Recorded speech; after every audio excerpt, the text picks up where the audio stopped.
নমস্কাৰ, এই মুহূৰ্তত আহি পৰিছে কেইবাটাও ডাঙৰ খবৰ। আজি হৈছে 23 জানুৱাৰী দিন শুকুৰবাৰ। এনেবোৰ গুৰুত্বপূৰ্ণ খবৰসমূহ নিতৌ চাবলৈ চেনেলটো ছাবস্ক্ৰাইব কৰি ভিডিঅ'টোত এটা লাইক কৰি দিবলৈছো আজিৰ প্ৰথমটো গুৰুত্বপূৰ্ণ খবৰ।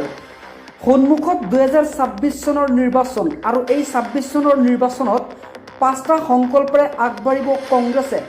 এইবাৰ 5টাকৈ সংকল্প যেহেতু গৌৰৱ গগৈৰ নেতৃত্বত কংগ্ৰেছে গুৰুত্ব দিব, গতিকে সেই 5টা সংকল্প হৈছে শিক্ষা আৰু চিকিৎসা কংগ্ৰেছৰ প্ৰথম সংকল্প। দ্বিতীয়তে আছে চৰকাৰৰ কামত আধুনিকৰণ কৰা হ'ব চৰকাৰৰ কামত। কংগ্ৰেছৰ তৃতীয় সংকল্পটো হৈছে অৰ্থনৈতিক পৰিৱৰ্তন, ৰাজ্যৰ অৰ্থনৈতিক পৰিৱৰ্তন কৰা হ'ব। কংগ্ৰেছৰ চতুৰ্থ সংকল্পটো হৈছে অপৰাধ নিয়ন্ত্ৰণ, ৰাজ্যত যিসমূহ অপৰাধ আছে তেওঁলোকক নিয়ন্ত্ৰণ কৰা হ'ব।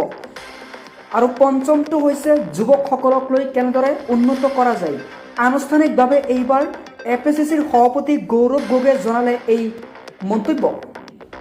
পৰৱৰ্তী খবৰ, কণমানি শিশুৰ সৈতে জঘন্য কাণ্ড কৰি এইবাৰ দীপু কলিতা নামৰ এজন যুৱকে 10,000 টকা জৰিমনা লগা হৈছে। এইবাৰ এক ভয়ংকৰ ঘটনা সংঘটিত হৈছে তেজপুৰত। কণমানি শিশুৰ সৈতে লম্পটে কৰিছে এক ভয়ংকৰ ঘটনা। দীপু কলিতাক 20 বছৰ সশ্ৰম কাৰাদণ্ডৰে দণ্ডিত কৰা হৈছে। 4 বছৰীয়া কণমানিৰ সৈতে জঘন্য কাণ্ড কৰিছিল এই লম্পট দীপুৱে। লম্পট দীপুক 20 বছৰ কাৰাদণ্ডৰ লগতে 10,000 টকাৰ জৰিমনা বিহা হৈছে। আৰু এই ঘটনাটো সংঘটিত হৈছে তেজপুৰত। দিবলৈছো আন এটা গুৰুত্বপূৰ্ণ খবৰ। এইবাৰ যিহেতু এই ছুইজাৰলেণ্ডৰ পৰা মুখ্যমন্ত্ৰী ডক্টৰ হিমন্ত বিশ্ব শৰ্মাই 9টাকৈ ডাঙৰ ঘোষণা কৰিছে ৰাজ্যবাসীক লৈ। যিহেতু ৰাজ্যৰ মুখ্যমন্ত্ৰী ডক্টৰ হিমন্ত বিশ্ব শৰ্মা ছুইজাৰলেণ্ডত আছে, গতিকে ছুইজাৰলেণ্ডৰ পৰা ভাল খবৰ দিলে মুখ্যমন্ত্ৰী হিমন্ত বিশ্ব শৰ্মাই। কি ঘোষণা কৰিছে সবিশেষ জনাইছোঁ। 9টাকৈ ডাঙৰ ঘোষণা কৰিছে ৰাজ্যৰ মুখ্যমন্ত্ৰী হিমন্ত বিশ্ব শৰ্মাই। 25 জানুৱাৰীত এটি কলি দুটি পাত আঁচনি আৰম্ভ হ'ব।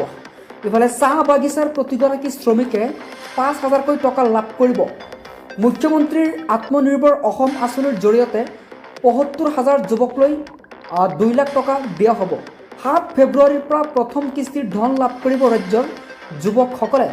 বিগত বছৰত চৰকাৰৰ ধন লাভ কৰা 25,000 যুৱকলৈ এইবাৰ ভাল খবৰ দিলে। 20 ফেব্ৰুৱাৰীৰ পূৰ্বে দ্বিতীয় কিস্তিৰ ধন লাভ কৰিব ৰাজ্যৰ যুৱকসকলে। 11 আৰু 12 ফেব্ৰুৱাৰীত হাজাৰ প্ৰাৰ্থীয়ে বিভিন্ন পদত লাভ কৰিব চৰকাৰী চাকৰি।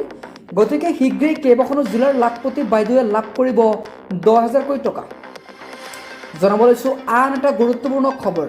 বিজেপিৰ বিৰুদ্ধে হুংকাৰ দি একেলগে 10খন গাঁৱৰ ৰাইজে ভোট বৰ্জন কৰিছে। হয়, আপোনালোকে ঠিকেই শুনিছে। এইবাৰ নিৰ্বাচনৰ পূৰ্বে বিজেপি চৰকাৰক হুংকাৰ প্ৰদান কৰিছে।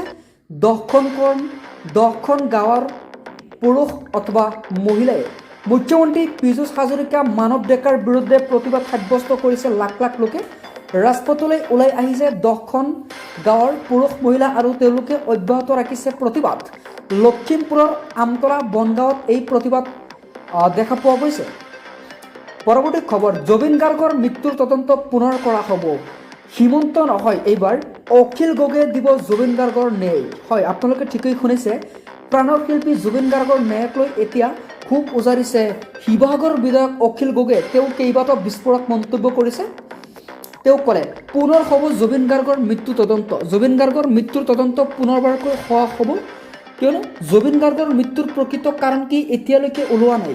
কিদৰে জুবিন গাৰ্গৰ মৃত্যু হৈছিল বা কোনে হত্যা কৰিছিল, এই প্ৰকৃত কাৰণটো এতিয়ালৈকে ওলোৱা নাই। জুবিন গাৰ্গক ন্যায় দিব নোৱাৰে হিমন্ত বিশ্ব শৰ্মাই। ডাইৰেক্ট কৈছে জুবিন গাৰ্গক হিমন্তই ন্যায় দিব নোৱাৰে, মই দিম। যিহেতু সৰস্বতী পূজা অনাগত, গতিকে সৰস্বতী পূজাও হ'ব, জুম্মা নামাজো হ'ব ৰাজ্যত। এবাৰ হিন্দু সংগঠনৰ আবেদন খাৰিজ কৰিলে সৰ্বোচ্চ ন্যায়ালয়ে। হিন্দু সংগঠনে আবেদন দাখিল কৰিছিল, কিন্তু এইবাৰ সৰ্বোচ্চ ন্যায়ালয়ে এই আবেদনখন খাৰিজ কৰিলে। ভোজশালা চৌহদৰ এটা ভাগত হ'ব সৰস্বতী পূজা। ভোজশালা নামৰ এটা ভাগত সৰস্বতী পূজা হ'ব, আনহাতে চৌহদৰ অন্য এটা ভাগত হ'ব মুছলমান লোকসকলৰ জুম্মা নামাজ। ভোজশালা চৌহদত জুম্মা নামাজ বাতিলৰ দাবী কৰিছিল হিন্দু সংগঠনে। আজি হিন্দু পক্ষৰ আবেদন খাৰিজ কৰিছে সৰ্বোচ্চ ন্যায়ালয়ে। দুপৰীয়া 1 বজাৰ পৰা 3 বজালৈ ভোজশালাত হ'ব ইছলাম ধৰ্মাৱলম্বী লোকসকলৰ জুম্মা নামাজ। ভোজশালাত প্ৰশাসন সষ্টম হৈ থকাৰ নিৰ্দেশ জনাইছে সৰ্বোচ্চ ন্যায়ালয়ে। আন এটা খবৰ, ভোটাৰ তালিকাৰ পৰা নাম কৰ্তন কৰাতকৈ আমাক গুলীয়াই মাৰক। এইবাৰ জাঙুৰ খাই উঠিছে সংখ্যালঘু সংগ্ৰাম পৰিষদ। সংখ্যালঘু সংগ্ৰাম পৰিষদে কৈছে যে ভোটাৰ তালিকাৰ পৰা নাম কৰ্তন কৰাতকৈ আমাক গুলীয়াই মাৰক। জীৱিত মানুহক মৰা বনাইছে ৰাজ্য চৰকাৰে। জিলাই জিলাই সংখ্যালঘু ভোটাৰৰ নাম কৰ্তন কৰা হৈছে ভোটাৰ তালিকাৰ পৰা। শ জীৱিত লোকক মৃত সজাই তালিকাৰ পৰা বহিষ্কাৰ কৰা হৈছে। চৰকাৰৰ বিৰুদ্ধে এইবাৰ জাঙুৰ খাই উঠিছে সংখ্যালঘু সংগ্ৰাম পৰিষদে। হাৰাশাস্তি কৰাতকৈ মুছলমান লোকসকলক শেষ কৰক মুখ্যমন্ত্ৰী ডক্টৰ হিমন্ত বিশ্ব শৰ্মাই। বিজেপি কৰ্মীয়ে সংখ্যালঘু ভোটাৰৰ অবৈধ সম্পত্তি কৰি নাম কৰ্তন কৰিছে। এই কাৰ্যত সংক্ষিপ্ত হৈ পৰিছে গোটেই সংখ্যালঘু লোকসকল। এছআৰক নিৰ্বাচনী অস্ত্ৰ হিচাপে ব্যৱহাৰ কৰাৰ এক ডাঙৰ অভিযোগ কৰিছে সংখ্যালঘু দল সংগঠনে। আমাক 10,000 টকা দিবই লাগিব। বিজেপি চৰকাৰৰ বিৰুদ্ধে এইবাৰ ৰাজপথত নামিল লাখপতি বাইদেউ। যিহেতু কেইবাখনো জিলাত লাখপতি বাইদেউ আঁচনিৰ যিটো 10,000 টকা পাইছে, কেইটামান মুছলমান লোকসকলেও পাইছে, ইফালে অন্য ধৰ্মাৱলম্বী লোকসকলেও পাইছে। গতিকে যিসকল মহিলাই 10,000 টকা পোৱা নাই তেওঁলোকে এতিয়া ৰাজপথত ওলাই আহি প্ৰতিবাদ সাব্যস্ত কৰিছে। তেওঁলোকে কৈছে আমাক 10,000 টকা লাগিবই, কিয়নো আমি মহিলা উদ্যমিতা আঁচনিৰ বাবে বিভিন্ন জেগাত মিটিং কৰিছোঁ। নলবাৰীৰ বৰবাগৰ চৌহদতো গৈছোঁ। চেক অহাৰ আগে আগে আমাৰ নাম কাটি দিছে লিষ্টৰ পৰা। আমি গোটেই মিটিঙত যাওঁ, এনেদৰে মন্তব্য কৰিছে। কিন্তু তথাপিও আমি টকা পোৱা নাই, গতিকে আমাক টকা লাগিবই। হিন্দু মুছলমান মহিলাৰ মাজত বিভেদ আনিছে ৰাজ্য চৰকাৰে।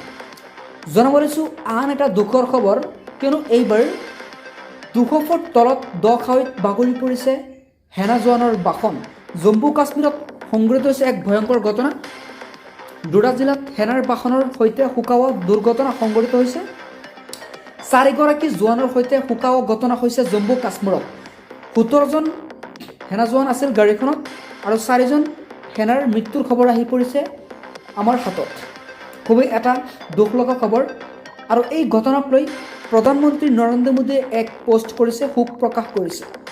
T20 বিশ্বকাপৰ পৰা বহিষ্কাৰ কৰা হৈছে বাংলাদেশক। হয়, এটা গুৰুত্বপূৰ্ণ খবৰ। এইবাৰ T20 যিটো বিশ্বকাপ, সেই বিশ্বকাপৰ পৰা সম্পূৰ্ণৰূপে বহিষ্কাৰ কৰা হৈছে বাংলাদেশক। ICCৰ কঠোৰ সকিয়নিৰ পিছতে বহিষ্কাৰ। ভাৰতত বিশ্বকাপ নেখেলে বুলি বাংলাদেশে জনাইছে। গতিকে যিহেতু ভাৰতত নেখেলে তেওঁলোকে, তেন্তে বিশ্বকাপৰ পৰা বাহিৰ কৰা হওক তেওঁলোকক। আজি নিজৰ সিদ্ধান্ত স্পষ্ট কৰিছে বাংলাদেশ ক্ৰিকেট বোৰ্ডে। বাংলাদেশৰ সিদ্ধান্তক সমৰ্থন জনাইছিল একমাত্ৰ পাকিস্তানে, আৰু সেই সমৰ্থনক লৈ এতিয়া ICCয়ে বাংলাদেশক বহিষ্কাৰ কৰা হৈছে T20